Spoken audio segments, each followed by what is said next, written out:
लड़की फर्श पर इत्र डालती है। फिर उसने अपने भाई को गले लगाया और पलंग के नीचे छिप गया। फिर दरवाजा तोड़ा गया। एक खूंखार बाघ दौड़ता हुआ आया। केली ने गहरी सांस लेने की हिम्मत नहीं की। बाघ बिस्तर पर कूद गया। कोई हलचल नहीं थी, लेकिन अचानक उन्हें खोजा गया था। बाघ ने अपने पंजों को पलंग के नीचे फंसा लिया और अंदर जाने की कोशिश की। केली ने जल्दी से बिस्तर बाहर फेंक दिया ताकि क्रूर जानवर का रास्ता रोका जा सके। ठीक पीछे यहाँ से निकलने की जगह है। उसने नीचे भागते हुए ताला खोलने की कोशिश की। केवल बड़ा दरवाजा बंद था, लेकिन वह उसे नहीं खोल सकी।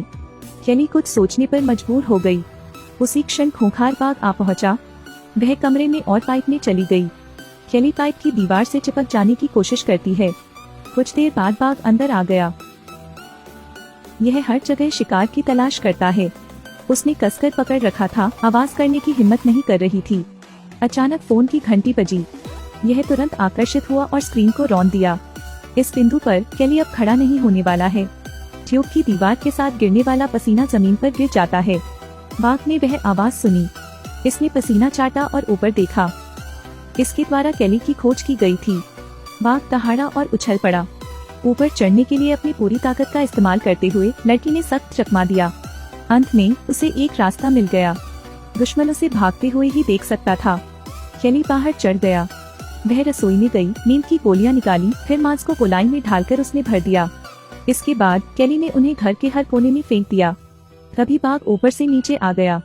कुछ देर बाद उसने मांस के उस लोंदे को खा लिया। केली ने देखा कि जल्दी से बाहर निकलने के लिए चला गया। वह एक कुर्सी ले आई और अटारी से भागने के लिए तैयार हो गई, लेकिन अप्रत्याशित रूप से उस पर नकेल कस दिया गया था। इसी दौरान बाघ की दहाड़ गूंज उठी। जाहिर तौर पर नींद की गोलियां इसके लिए काम नहीं करती थीं। केली जल्दी से कमरे में छिप गई और दरवाजे को बंद करने के लिए लकड़ी की कैबिनेट लगा दी। अचानक कुछ देर बाद बाघ आ गया। वह हथौड़ा लेकर भाग गई। कुछ देर बाद बाघ कमरे में घुसा और उन्हें देख लिया। उन दोनों ने चार आंखों से एक दूसरे को देखा और बाघ के मुंह से लार टपक पड़ी। केली मुड़ा और उसके पीछे की दीवार से टकराया और बाघ लकड़ी के दरवाजे को काटने लगा। आखिरकार केली को इससे पहले एक निकास मिल गया और बाहर निकलना शुरू कर दिया। कोई आश्चर्य नहीं कि बाघ ने चालाकी से केली के पैर को खरोंच दिया। सौभाग्य से वह समय पर पीछे हट गई। अब बाघ ने भी छेद तोड़ दिया। यह आगे हमला करता है, लेकिन उसका ऑटिस्टिक भाई डरा नहीं। केली ने यह देखा, एक हथौड़ा लिया और बाघ के सिर पर वार किया। उसके बाद बहनें लाइब्रेरी में छिप गईं। अचानक उसे याद आया कि उसके सौतेले पिता के कमरे में एक बंदूक है। मेज पर गोलियां जरूर थी, लेकिन बंदूक कहाँ थी? उसी समय उसने एक बीमा पॉलिसी देखी। बीमा खरीदने वाले के नाम दो चचेरे भाई हैं। लाभार्थी सौतेला पिता है। केली तुरंत समझ गई, यह सब उसकी योजना थी। उसने सोचा कि बंदूकों की तलाश जारी रखनी चाहिए। अंत में केली ने इसे एक तराज में पाया। उसने गोलियां चलाई और उस खूंखार बाघ के साथ बाहर जाने के लिए तैयार हो गई। केली लिविंग रूम में गई और कोने में छिप गई। उसी समय बाघ प्रकट हो गया। यह फर्श पर पड़ी गांठ को खाता है और पैसे को आगे बढ़ाता रहता है। केली ने तुरंत अपनी बंदूक उठाई। हिलना मत, लेकिन इसने नहीं सुना, जिसे देख उसे अंधाधुंध तो गोली मारनी पड़ी और फिर भाग गया। बाघ ने पीछा किया और मेज पर कूद गया। विपरीत दर्पण ने उसका ध्यान खींचा। मौका पाकर केली ने दरवाजा बंद कर दिया, लेकिन बाघ ने जल्दी से उन्हें देख लिया और अंदर घुस गया। केली जल्दी से किचन में छिप गई। इस बिंदु पर यह आग पर कूद गया। उसने देखा और गैस चालू कर दी। यह चौंका और भाग गया। केली ने बार बार फायरिंग की और स्टोरेज रूम में छिप गया। उसने वेंटिलेशन विंडो तोड़ दी। सौभाग्य से वह अंतिम समय में भागने में सफल रही। केली कार में सवार हो गई और जाने के लिए तैयार हो गई। केवल उसे अपने कमजोर भाई की याद थी जो अभी भी वहाँ था। इस समय टॉम को बचाने के लिए केली को वापस आना पड़ा। वह खिड़की से घर में चढ़ गई और जमीन से बंदूक उठा ली।